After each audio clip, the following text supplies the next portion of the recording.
भाई जो गुरु वचन पे डट गए, कट गए फंद 84 के, कट गए फंद 84 के, रकट गए। भौतिक विलास की वस्तुओं से ऊबती जा रही है। धनवान ने देख लिया कि धन में आनंद नहीं है, पैसे में आनंद नहीं है। रोजाना उसका वही रूटीन, सुबह घर से निकला, ऑफिस में गया, काम धंधा किया, दुनिया भर के फोन किए, 2-4 किलो टेंशन लेकर शाम को घर वापस आ गया, सो गया। सुबह फिर वही क्रिया। बड़े बड़े कोई नेता हैं, अभिनेता हैं, कोई क्रिकेटर हैं, उन्होंने देख लिया बस तुम्हारा यही रूटीन है।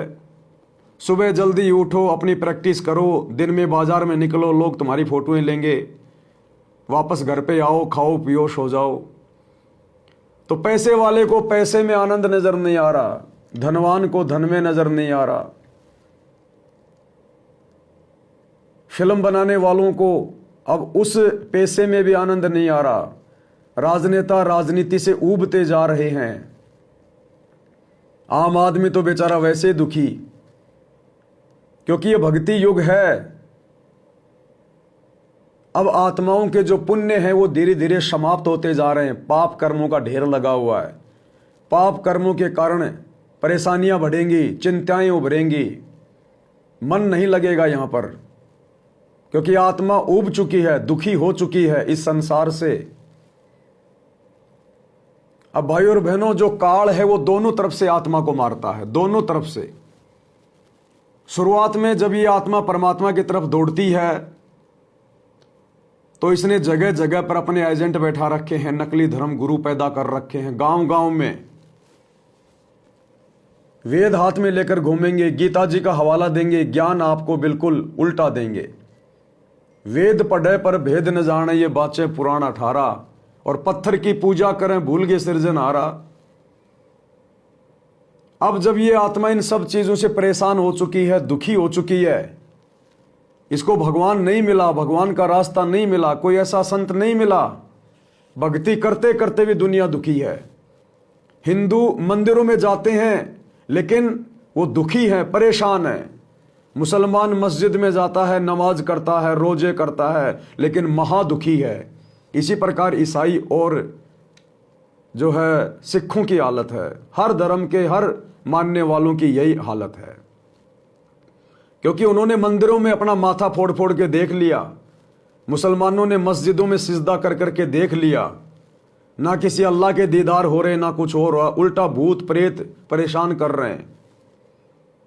आप मुसलमान भाइयों के जलसे देखते होंगे यूट्यूब पर, किस प्रकार से माइक ले लेके नाचने लगते हैं, हु करने लगते हैं। उनके अंदर भूत प्रेत प्रवेश हो रहे हैं। सत भक्ति किसी के पास है नहीं जिससे कोई राहत मिले।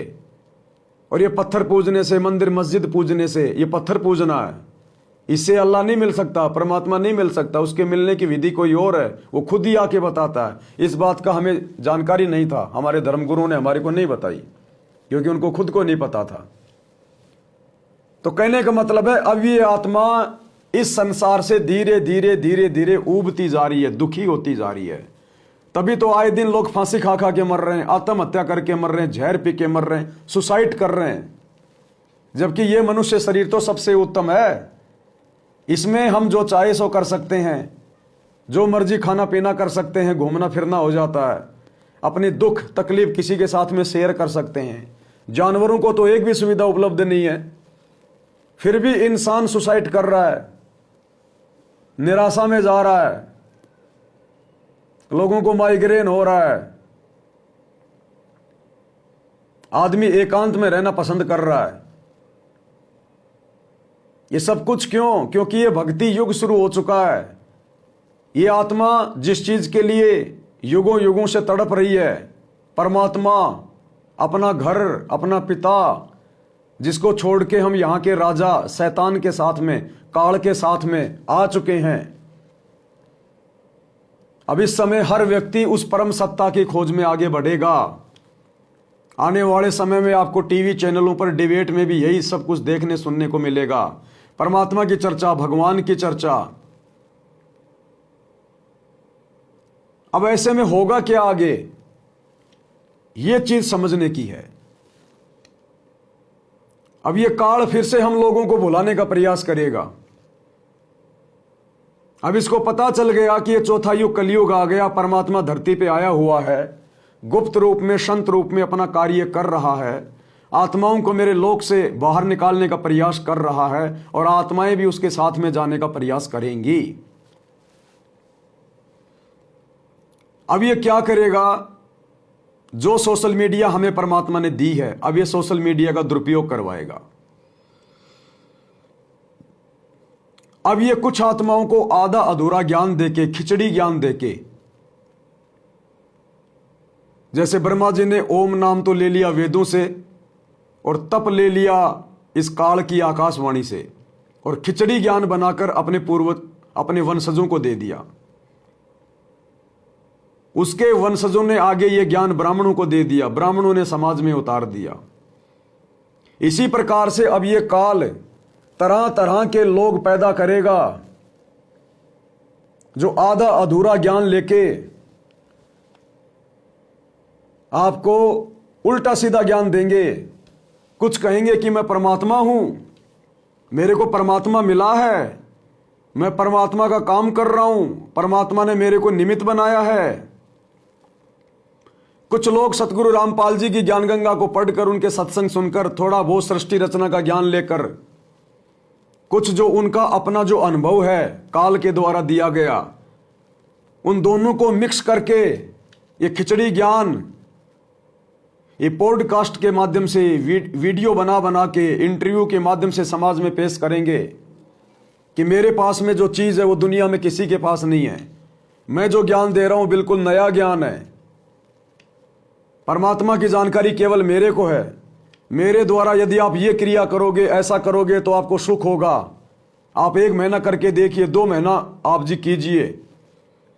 तो तरह तरह के लोग काल प्रेरणा से वर्तमान में पैदा होंगे और उनका एक ही टारगेट होगा कि हम आत्माओं को और ज्यादा भ्रमित कर दें, क्योंकि अब इन आत्माओं को परमात्मा की तलाश है।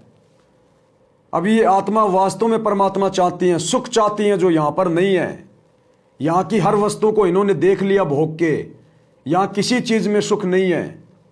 राजा अपने राज्य से दुखी है, धनवान अपनी संपत्ति से दुखी है, बेटा बेटी वाले अपने बेटा बेटियों से दुखी हैं, नौकरी करने वाला नौकरी से दुखी है। तो अब ये भटकती हुई आत्मा ये परमात्मा की खोज करेगी, परम सुख की खोज करेगी। इसके लिए काल अब अपने स्पेशल दूत भेजेगा, नए नए आधा अधूरा ज्ञान लेकर सोशल मीडिया पर आएंगे। आपको आत्मा और परमात्मा के किस्से सुनाएंगे जो आज से पहले आपने नहीं सुने होंगे। आपको काल कौन है, ब्रह्मा विष्णु महेश कौन है, परमात्मा कौन है, कहां रहता है, ये सृष्टि रचना का आधा अधूरा ज्ञान आपको सुनाएंगे। और आत्माएं फिर ये नया ज्ञान समझकर उसकी बातों से अट्रैक्ट होके, क्योंकि आत्मा को अंदर से आभास है, इसलिए उस परमात्मा के विषय में जो भी कुछ बताना चाहेगा तो आत्मा उसको स्वीकार करना शुरू कर देगी, और एक बार फिर से वो आत्मा काल के जाल में फंस जाएगी। भाई जो गुरु बचन पे डट गए, कट गए फंद 84 के, कट गए फंद 84 के, कट गए फंद 84 के।